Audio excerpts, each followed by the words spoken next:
Hello everybody, welcome back to another Blacksmith question of the day. In this video we're going to answer 3 more of your guys' questions out there, you, the subscribers. So let's get right into it with our first question. This question of the day came in on the forging down large stock, or should you forge or resize large stock, if you will. I'll put a link to the video in the description down below. And it came in from Uncle Buck's Forge. Hashtag question of the day. How often do you use that antique drill press on the beam behind you? Is it something you would recommend a blacksmith to buy? Great question, Uncle Buck's Forge. Thank you very much for asking that question. And if you don't know Uncle Buck, he is a great guy with a lot of great kind of tools to help out a beginner blacksmith. So I will put a link down in the description as well to his channel. So make sure you go check him out. So the antique drill press, it's clear over here. I don't know if you guys can see it. It's probably just outside of frame, but I do use that on occasion, or at least I did. Now I used to use it all the time, not that particular model. I used a different model before of an antique drill press all the time when I didn't have electricity, and it was slow go, but it was great. It was a great way of me drilling holes and boring holes and things when I did not have a drill press available to me. It's a step up from just a handheld drill because you can actually exert force with a drill press like that, which is very, very handy. This one actually came from Tom Latney. I bought that off of Tom Latney. He already had one in his shop, a much bigger drill press than this one, and he ended up allowing me to purchase that from him when I did an internship. So I have not used it here lately because of the fact that I had no place to hang it. So I just recently actually hung up that drill press. So I'm looking forward to getting that tool back up and using that on a fairly consistent basis. Now, would I recommend that for somebody to start out? There are a lot of cheap options for drill presses nowadays, and those still run pretty pricey, the antique ones. Just out of a method of nostalgia, if you want your shop to look like it came from the 1900s or 1800s, the 19th or 18th century, then yeah, sure, go ahead and buy a drill like that. But otherwise, it's going to cost you pretty close to about the same amount as a cheaper drill press will. And so for that, I would say go ahead and go with a more modern drill press. They're quicker and they're relatively inexpensive. If you love old tools like I do, go ahead and go with the antique one. It'll bore holes just as fine.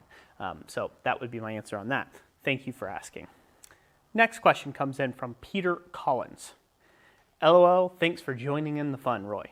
Hashtag question of the day. Do you ever use sand as a welding flux? Great question, and the short answer is no. I don't. I've seen people use sand before. You usually have to have the material up at a bright, almost welding heat in order for the sand to take and do any sort of fluxing on the surface of the material.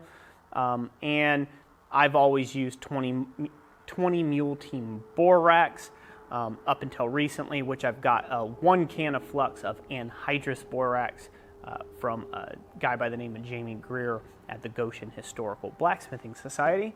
I got some of that from him, and I like it a lot better than the 20 Mule Team borax. Now, let me go ahead and point this out. I am not a big guy to use flux on every single joint.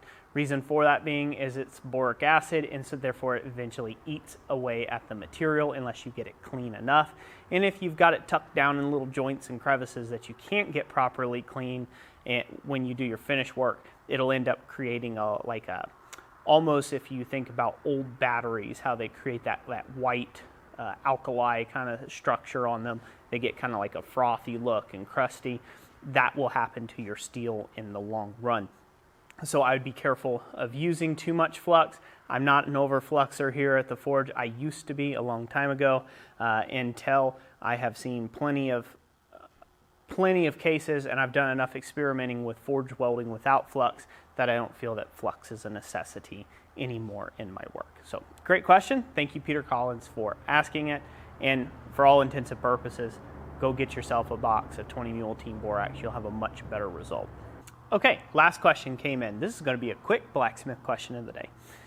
Came from Gordon Farmer. Thank you for asking another question using the proper hashtag question of the day.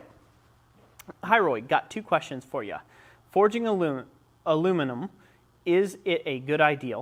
If not, then I will change my plans and all. So have you got a video, I think he meant to say got a video for forging for beginners.